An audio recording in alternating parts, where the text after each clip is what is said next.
Ellis es un FNAF fan game que se desenvuelve en un restaurante familiar llamado Ellis Milkshakes and Fries, donde en el verano de 1983 ocurrieron incidentes que provocaron su cierre.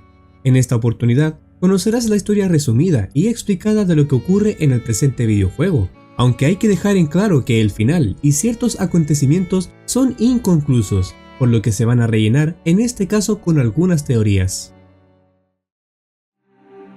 Como se ha comentado en un comienzo, una serie de eventos desafortunados provocaron el cierre del restaurante Ellis Milkshakes and Fries, pero los detalles que rodean dichos incidentes son completamente desconocidos.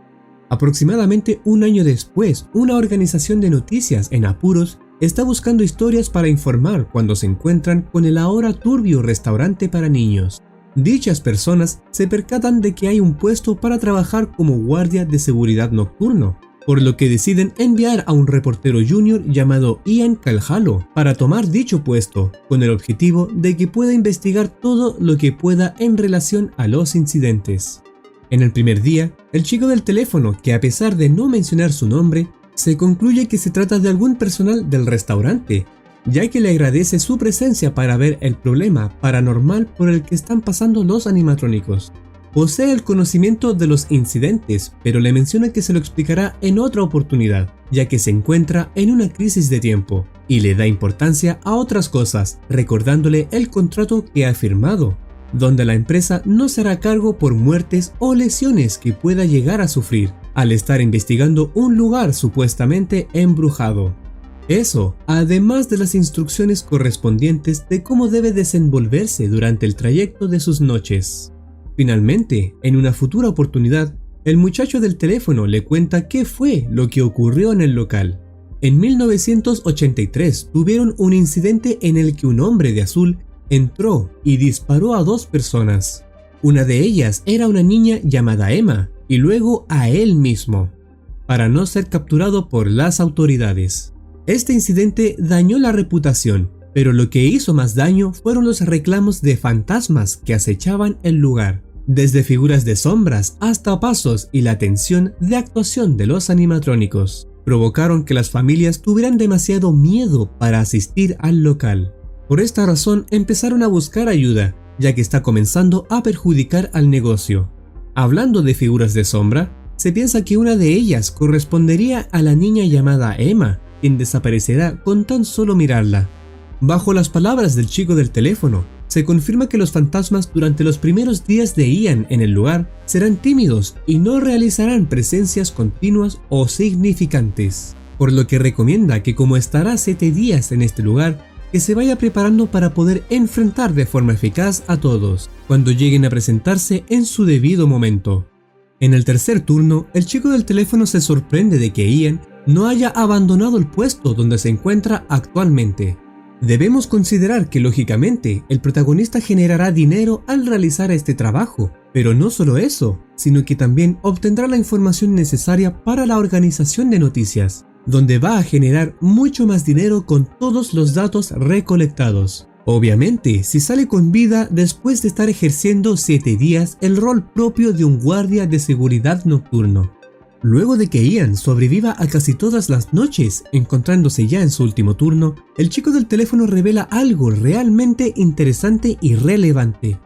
Menciona que el asesino de Emma, quien después decide quitarse la vida él mismo luego de su terrible acto, está atrapado aquí como lo que parece ser un hombre sombrío con un sombrero y ojos rojos brillantes, a lo que decidieron apodarlo como el hombre del sombrero.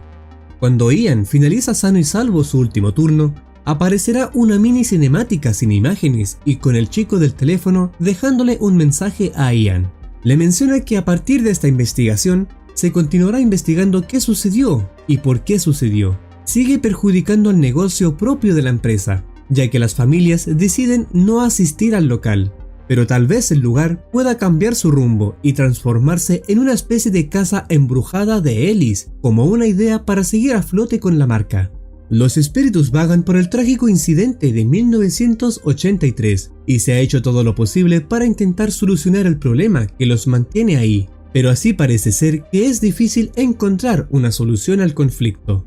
Le da las gracias a Ian mencionándole lo mucho que ha significado su presencia para ellos, para luego dar fin al juego. El reportero Junior ha logrado recolectar la información necesaria para saber el por qué el entorno se encuentra embrujado. Pero aún surgen ciertas dudas. ¿Quién es el tipo de azul que disparó a la niña? ¿Y por qué lo hizo? Lamentablemente, en ninguna parte de este juego nos otorgan la información para resolver esta incógnita. Solo se menciona que ha entrado y disparó a la niña para luego quitarse la vida. Pero sí aparece un sujeto similar en otras entregas del mismo creador, más concretamente en el juego llamado The Sea Shift Adauxtins, donde se usan a varios animatrónicos de Ellis. En el primer juego se le observa matando a un niño llamado Alex, debido a que este mismo ha sido testigo de que el hombre azul ha hecho cosas más graves. Luego en el segundo juego durante la noche 6, aparecerán mensajes que mencionan que tiene intenciones de matar a quien sea por diversión y que programaría a los animatrónicos para realizar acciones de agresión. Todo lo anterior es propio de la historia de esos juegos, pero tratándose de que estamos hablando de un hombre de azul, es posible que quien apareció en Ellis haya sido inspirado en este mismo personaje. En este fangame de Ellis, pareciera que el hombre de azul ha matado a la niña por diversión, lo que demuestra que posee una mente totalmente trastornada. Conclusión sacada gracias a los otros fangames de los mismos creadores.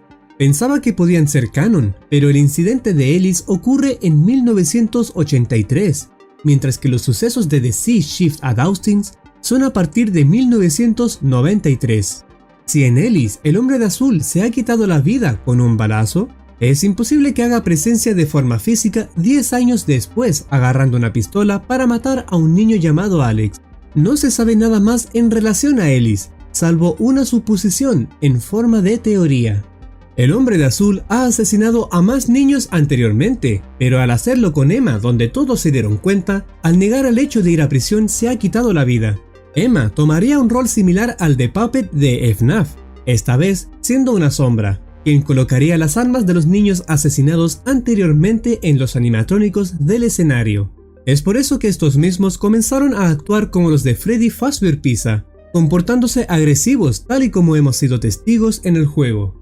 El hombre de azul vendría siendo una referencia casi similar a William Afton, pero esta vez atrapado como una sombra dentro del mismo local, en vez de un animatrónico. Es una historia bastante confusa, ya que faltaría información, y esta teoría lograría explicar un poco más las cosas. ¿Qué opinas tú?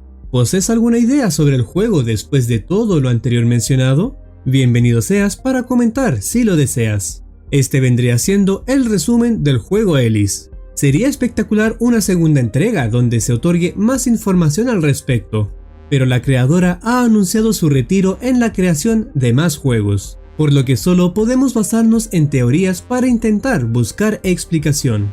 Si anhelas observar más contenido similar a futuro, no dudes en suscribirte. Nos vemos en una próxima oportunidad. Cuídense y que tengan un excelente día.